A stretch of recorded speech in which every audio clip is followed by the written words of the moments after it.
Good evening, everyone. I hope you all are doing well. I warmly welcome all of you to our 7th session of online diplomacy course. Today we have our speaker, Ms. Saadia Saif Niazi. So I would like to first introduce Ms. Saadia and then we will move forward.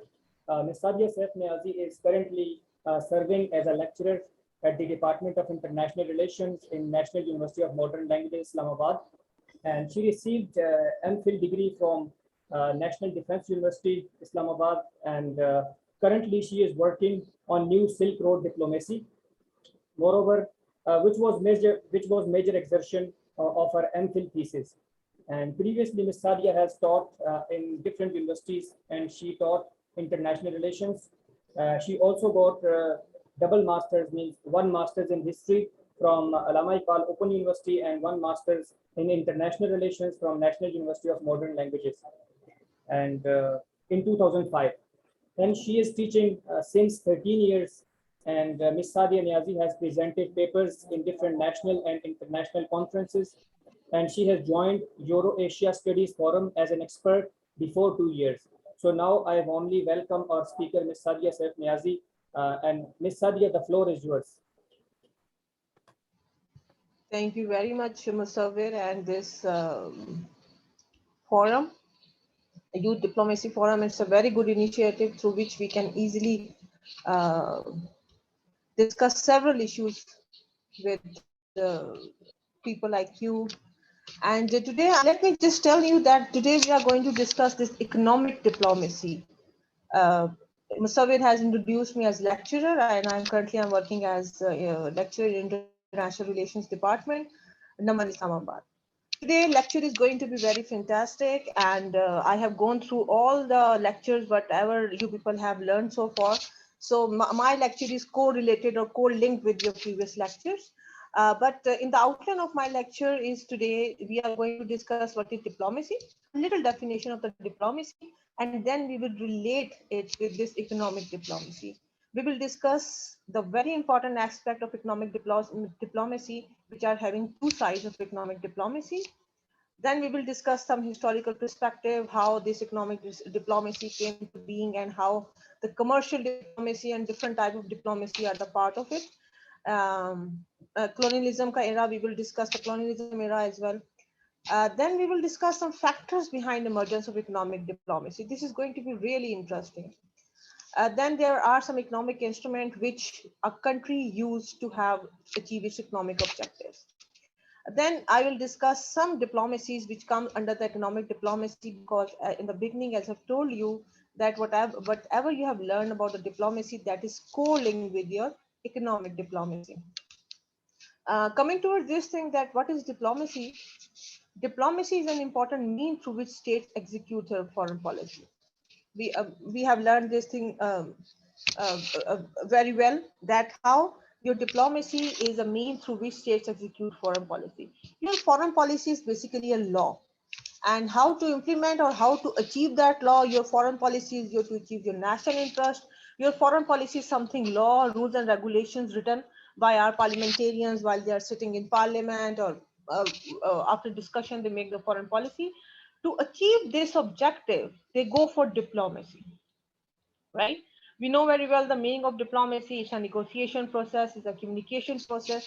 So we use several types of diplomacy to achieve our objective. There was a time in history when states, they used to do war with each other, and they want to capture the whole land from their enemy. But now things have changed. Now the multinational corporations, your trade, your commercial diplomacy, and different types of several other diplomacy became the part of this to achieve your objective in your foreign policy. Although evidently political consideration appears to be the prime concern of a foreign policy, yes, it is very true, but economic factors are also no less important. This is also very true, because in the history we have seen people go for their political consideration, but nowadays states are spending more time of how to utilize economic diplomacy to achieve their objective. And just I will just give you one or two important examples over here. From the last century, we have heard the dollar diplomacy or the financial imperialism.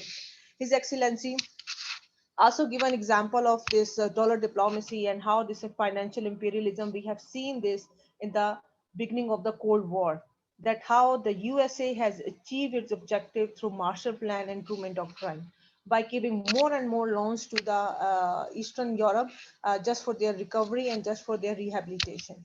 So that was the first thing which comes in our mind when we talk about this dollar diplomacy, when we talk about this economic diplomacy. Now thing has been changed. Dollar diplomacy now has taken the shape of the US aid. It has taken the shape of trade and other things. With a breakdown of laissez-faire or the free trade system, both the developed and underdeveloped nations have found that trade and commerce can be used as major instruments of national policy. I hope I am understandable. We will discuss a lot of things in the end of my lecture. If you want to ask any question, you can ask the question. Economic diplomacy not only promotes the state's prosperity, but also as occasion demands and opportunity permits, manipulates its foreign commercial and financial relation in sports of its foreign policy. Here we will discuss the two sides of economic policy. Whenever I used to give the lecture on diplomatic relations or diplomacy, first thing comes the objectives of diplomacy. The first side of this economic diplomacy is the use of economic policies to achieve the foreign policy objectives, right? Whenever I used to teach this diplomacy, foreign policy objective made four things comes. It's your political consideration, it's your economic diplomacy, then you go for your cultural integration, and in the last you will go for your democratic process. So this is the one side of economic diplomacy, that you are going, or a state is going to use economic policies to achieve a foreign policy objective, in which trade, aid, sanctions, more and more economic cooperation organizations, regional organizations are going to be the part of it. The other side of economic diplomacy is use of diplomacy to achieve countries' economic objective. Inclusion of economic elements into foreign policy and diplomacy, preference to economic over politics, economic interest, convergence, political interest, convergence as well. So this is another side, that you use diplomacy to achieve your economic objective. So these are the two sides of economic diplomacy, which we use to have our to complete our foreign policy. Here I will give you a very good example. Currently, everybody is talking about China. China's initiative is Belt and Road Initiative. It is an economic venture. It is an economic diplomacy which China is doing from the last 2000, from the last 8 to 9 years, 2012. When President Xi Jinping, he's a lifetime president, and he has given an initiative of China BRI. First, it was One Belt One Road, but now it is BRI, in which we can easily see how the 6 corridors are working. And we, the people of subcontinent of the Pakistan, we have seen China-Pakistan economic corridor. I have written over here, but it's not visible. How CPEC, China-Pakistan economic corridor, is based on this economic diplomacy. Economic interdependence is part of it. So this is the very current thing which China is doing, and China is now getting famous for this economic incentives and economic ventures. If we talk about this historical perspective, and without history you cannot complete your studies. So regarding the historical perspective, here I will discuss 5 things. It is very well known fact that trade, commercial diplomacy was always there, right? When we talk about the Roman empires or the Chinese civilizations, or this any other civilization, when we talk, we always have seen that how the trade and commercial diplomacy, in which economic is an important element, is always there. The first thing, I have used this word before, that colonialism. How the East Indian Company, the Britain Company, how it came into the subcontinent, and they just came here for the trade interest. And after colonialism, several states acquired freedom and emerged as several states, but they knew that political freedom alone would not be sufficient unless accompanied by the economic advancement. You cannot get the political freedom unless you will not have this economic advancement. Industrialized countries try to exploit the situation to their own advantage. It is a very known well fact as well, that how the industrialized countries, they always try to manipulate the things for their own advantage, and economic diplomacy or the economic element is always there. Then, as I told you, when we talk about this Cold War from 1945 till 1991, Marshall Plan and the Truman Doctrine, that is the first thing when we comes in our mind how this economic diplomacy start working. So it is Marshall Plan and Truman Doctrine was the building of post-war Europe through US aid. Now things has been changed. The states now spend more time on different alliances, economic alliances, just like China is making alliances through its 6 economic corridors with several countries. So things has changed now. Then in the historical perspective, I will give you a very important example of the European Union, EU, which was an economic cooperation project by almost 29 to 30 states. First it was 6, then 7, then 12, and then it started making more and more countries into it. So it has been started in the late 1950s, 60s, but it was just a steel community. Then finally in 1991 or 1992, they start with this European Union.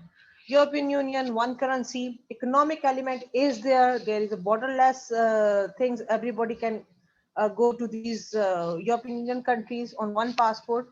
So this is the economic project. So European Union is the main and other one of the main element or the name we can say this is a good example how this economic diplomacy working all around this in the history.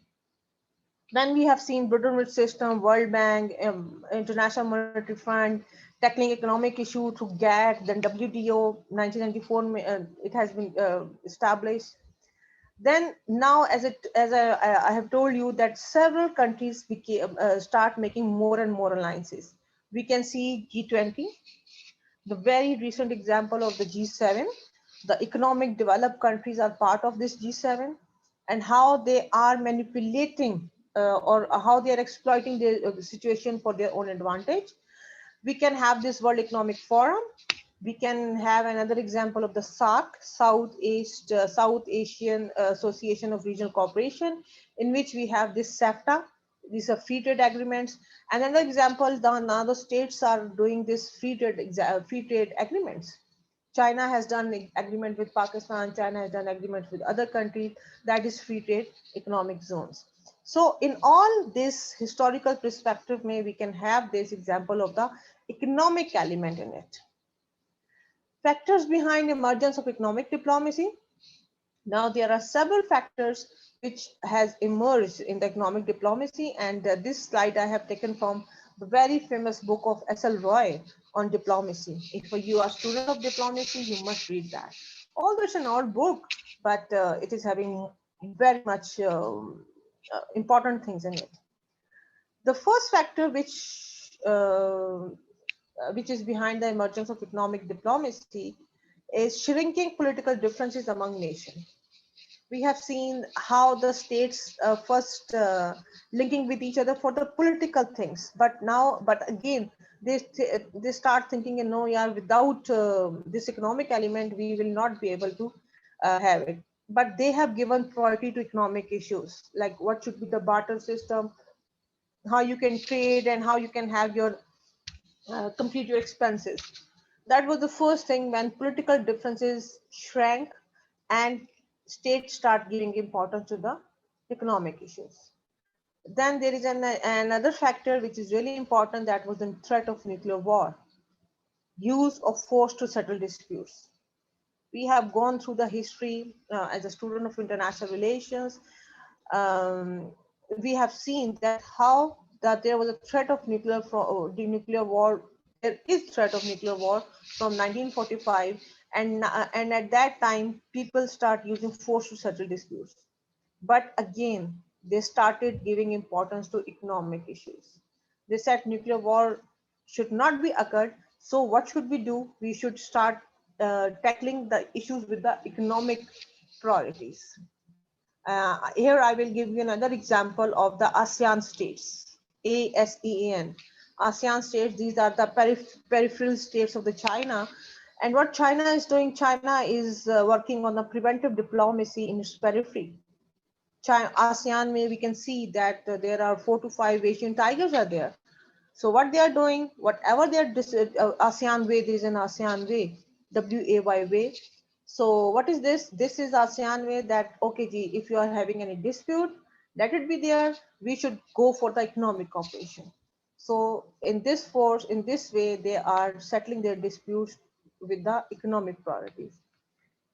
The third factor behind is big colonial power have lost their strength after World War II. This is a very well known fact we have seen. There was a wave of liberalization, deregulation, globalization, and economic interdependence and integration. There were some weak alliances, there were some strong alliances. Economic interdependence gained importance. So that was a big important element or a factor behind the emergence of economic diplomacy. The fourth one is increasing economic competition. We have seen through the whole, if we see the elements of economic diplomacy, how the states starting making more and more economic competition among them by making alliances, by making different projects, by creating free trade organizations and other stuff. So this is an important factor that increasing economic competition has given a boost to the emergence of economic diplomacy. The fifth one is global economic and financial crisis. We have gone through 1920s, then in 2010. Whenever there is economic and financial crisis, there was emergence of international financial agriculture, and always search for the new paradigm in foreign policy and diplomacy. So these are the important factors behind emergence of economic diplomacy. As I told you in the beginning that we will discuss some economic instruments as well. There are three economic instruments. The first one is trade, the second one is commerce, and the last one is sanctions. Trade may, I have told you, in trade there is import export. In trade you are having these custom unions, you have these different alliances, free trade agreements. So these all come under trade. An economic instrument may, I have already given an example of the CPEC, China Pakistan Economic Corridor, how China is going to help Pakistan, or Pakistan and China, they are working on this economic corridor. Or you can have this example of all the economic corridors which are running under the BRI of China. You can have the example of the custom union. I think Russia, Ukraine, and other country, they have made this custom union as well, in which tax and regulations are very much stopped. You will not charge the next country. So similarly, several other countries are having their custom unions. They have their trade packages. They are having their import export. They have created their free trade economic zones. So this is the first instrument of economic instrument. Then there is commerce. There is always money exchange between this thing. Commerce in another economic instrument. Then economic instrument has been used in history, is currently using sanctions. We know very well this is an important aspect of economic instrument. When we don't like, or when the superpower, one country, they don't like any state, they sanction that country. Economic sanctions on Iran, this is a clear example of on Pakistan, on Iran. Then Pakistan have seen itself some economic sanctions. And economic sanctions were basically introduced in League of Nations in 1919. That was another important thing which I want to tell you, that how these economic instruments, they become the part of this economic diplomacy. These economic instruments are different from diplomacy and propaganda in that they are not necessarily directly operated by the governments. Economic instruments are widely used or implied in both time, war, and peace. We know very well, whenever we want to sanction, it always occurs in peace. Like first there was war, and then whenever you want to sanction, or whenever you want to give incentives to someone, so you used to include that state in your free trade agreement or something like this. These are the tactics which government used to, which some states used to do to achieve this objective. Almost this is the last slide, and this is really important, that how several diplomacy comes under the heading of economic diplomacy. We were the part of this subcontinent, and we know how this railway diplomacy is working in international relations. In subcontinent, the Britain came and they have established a very good system of this railway diplomacy. in which all the things are economically connected.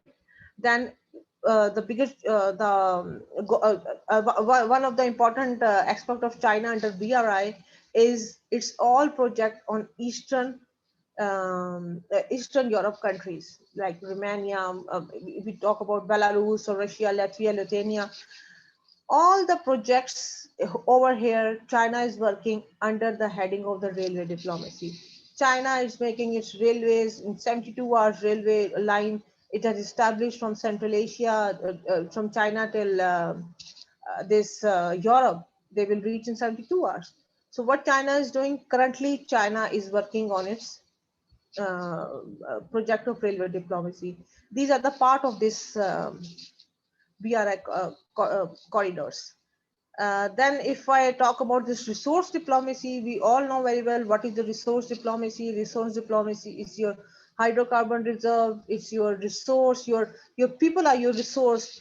We can have the example of the cars and middle states. These are the tiny states, right? Central Asian republics and the Middle Eastern countries, but they are having their resource diplomacy very strong, in which economic element is there. Then we have discussed very much about this trade diplomacy. We have discussed the creation of European Union, how the European Union states are doing their trade, then China under its BRI projects, then USA, and then multinational corporations are important part of economic diplomacy. Dollar diplomacy, you have learned a big lecture by the Excellency, and in dollar diplomacy, first things come in our mind, that is the Marshall Plan and US aid, which is very much working in the southern periphery, southern countries of the world. And in US aid is not about aid, it's about their educational programs, it's about their learning process, it's about job creation.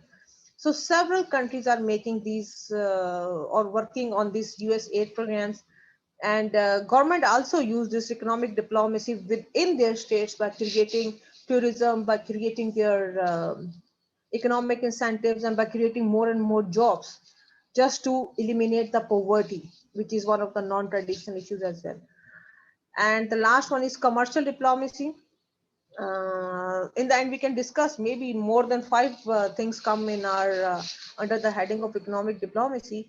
Commercial diplomacy, in which economy is an important factor. You do diplomacy for the commercialization, but you cannot eliminate the element of trade and bargaining from this commercial diplomacy.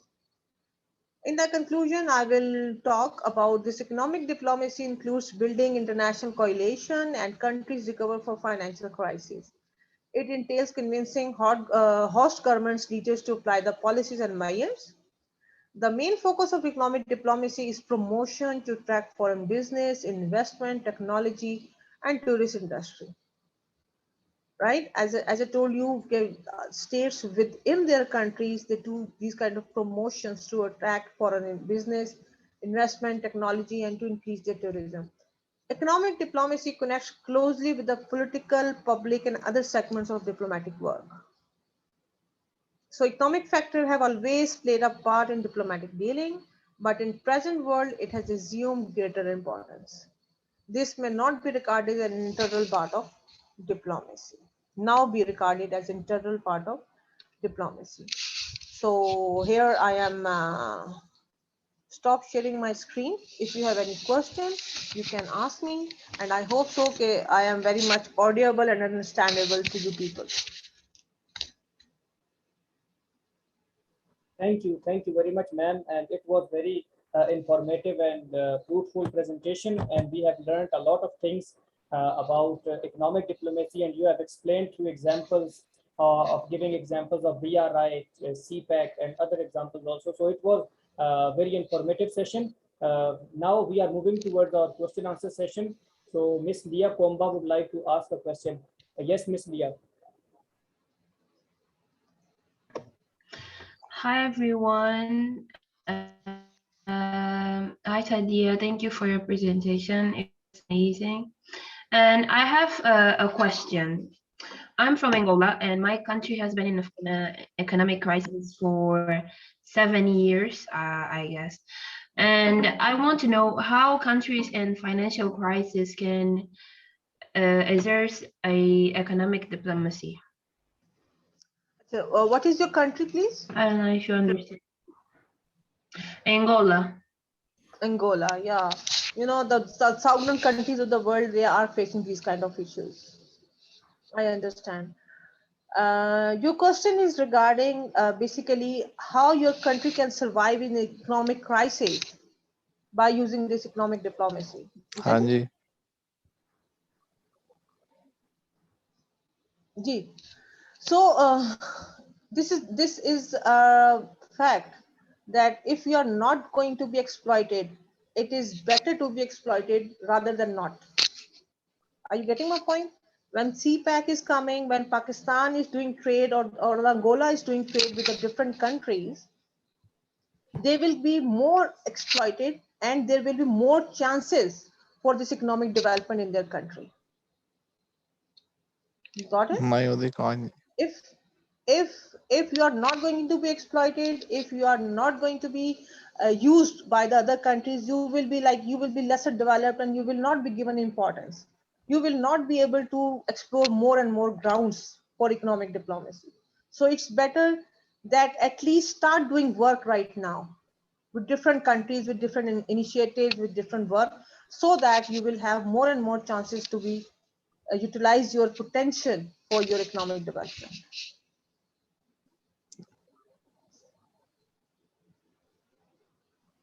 See, Anyone else So would like? that basically means that when a country is in a crisis, there is no way that the country can evolve in economic diplomacy.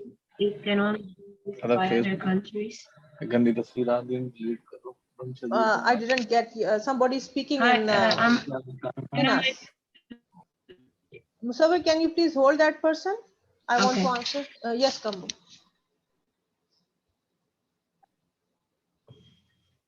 So I was saying I was making a point before about what you were explaining, and I was wondering. So it means that when a country is in a financial crisis, it cannot evolve in the economic diplomacy field with other countries. It can only be used by other countries. No. It's not like this. Look, when you are economic crisis situation, when you are in the economic crisis situation, next country is not using you for their own benefits. They are using it, but there are several ways through which you can utilize yourself to have your economic potential, to have more and more economic potential, to like to learn and to have more and more economic incentives outside your things. That okay, gee, that country is playing with you, or that country is like whatever you have used, that country is using you, right? So economic factor is there. Now what you can do, you can explore your potential.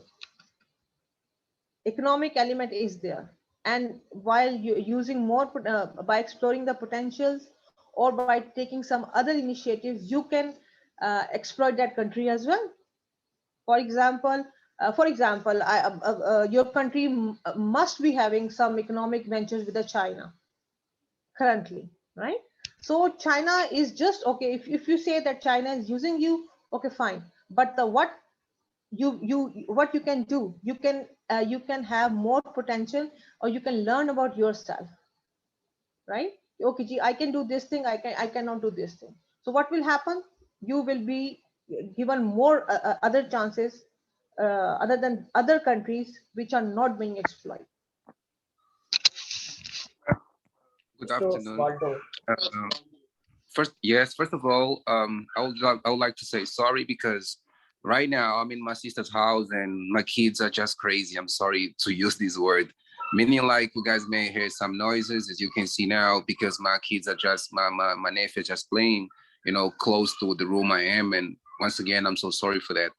But what I want to say is trying to help our lecturer and explain something to Leah, because Leah's question deals directly with kind of work I do, and I can help our lecturer in order to make Leah understand it very easily and clearly.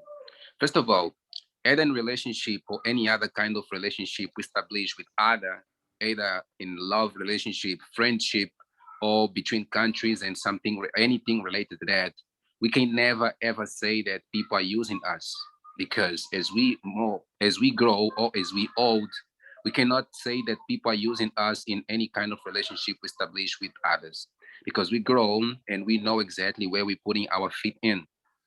Starting from this introduction to say that the kind of relationship country establish one country to another, it's depend on interest of what of one country has in another country. Talking about my country, which is in Angola, I personally think that the condition of our country is at this point because of the lack of, I wouldn't say knowledge, but initiative from our government to put our economic to the level it was, or to put it in the best level than it is. Our country has been in crisis for 8 years now, but the answer is, according to my according to my government and my public policies and analytical skills, I can confidently say that our country, since these 8 years we have been in crisis, has not done anything in order to make it going better. How? Our country has been borrowing money from FME, borrowing money from China, and we just betting ourselves with all this money we borrowing. At the end of the day, the ones who's gonna suffer from this debt we are creating in our country is our future generation. My kid is gonna grow. They don't know anything about the money our country is borrowing, but they're gonna suffer and pay for that because we're gonna fight in order to pay this money back. The main point is we are borrowing. This is fine at this point.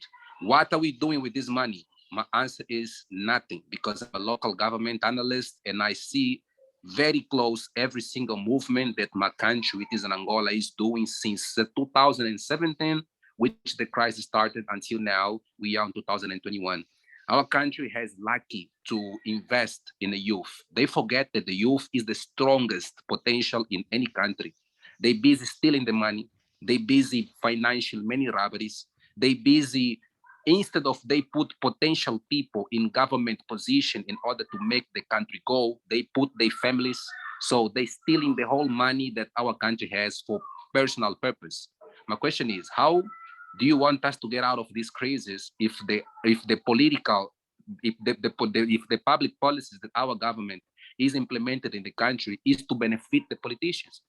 Who make the policies are the politicians. Where? In the parliament. What for? To benefit the community, the population. In all countries is like that, or in more developed country. I have been established a very good, strong connection with people from United States and many other countries. And besides talking about our personal issues and business, my main focus is to try to understand how the government works. I'm doing right now this kind of thing with the director of this institute I just met a couple of days now, and I'm trying to understand how Pakistan works straight to this point. In order for me to conclude Leia's question, Leia, our country, which is in Angola, has a lack of knowledge and investment on the youth. They think for them, they work for them, not for us. The opportunities is for them, everything is for them, not for us. They forgot about the population. Indirectly, I will use a very strong question. They don't care about the population. There is no work opportunity. If you don't fight for yourself, you're gonna die alone. My life changed because I start to think, I cannot wait for the government to give me opportunity to change my life. If I think like that, sorry, if I keep on thinking like that, as many other people I know, which is my friend, they're waiting for the government to create a program to invest in them. The government are not going to do that because they don't think about us, especially in African countries. Reason why Africa is still to the point we are now. We are not developed, and many countries from Europe, from United States, look at us like this, kind of ignoring us when it comes to knowledge point, because our government, our presidents, they think about them. You see presidents from Africa, they stay 40 years in the power. What for? Why they don't give opportunity to another political party to run the country, to show what kind of knowledge and what kind of direction they have for the country? They don't do that. They think about them. They love being in power. They love being president.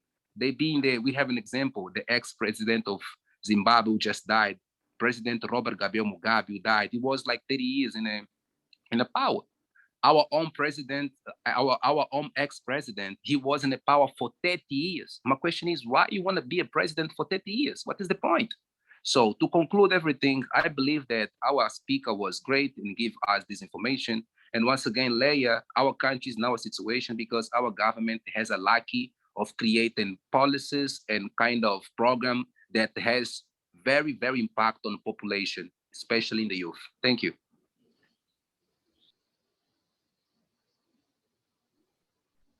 Thank you. Thank you very much, Mr. Osvaldo. Do we have any other question from the audience?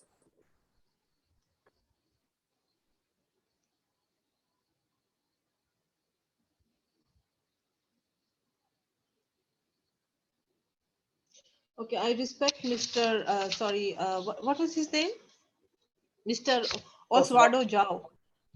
Right, Osvaldo and Mr. Komba, yes, whatever you have said, I can see these kind of issues in my country as well.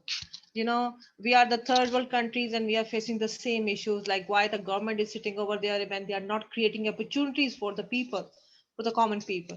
So this is again the thing that what we can do here, what could be our job. It's not like to just give lecturing or something.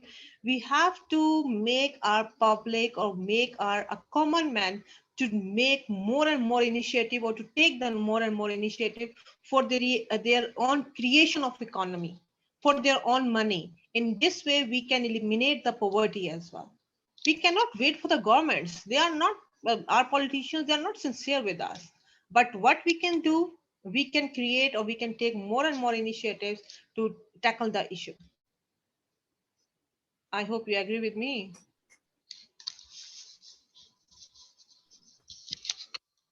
Thank you very much. Thank you very much for answering, ma'am, all the questions. I think we do not have further questions from our participants.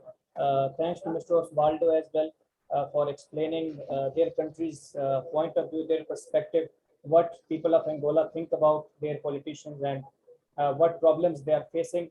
So thanks to Ms. Leah Pomba as well for asking a question. Ms. Saadia Niazi, again, I would like to thank you for joining us in this session. And we are ending up our session here today. And we'll see you all in our upcoming sessions. Thank you very much and good luck. Thank you.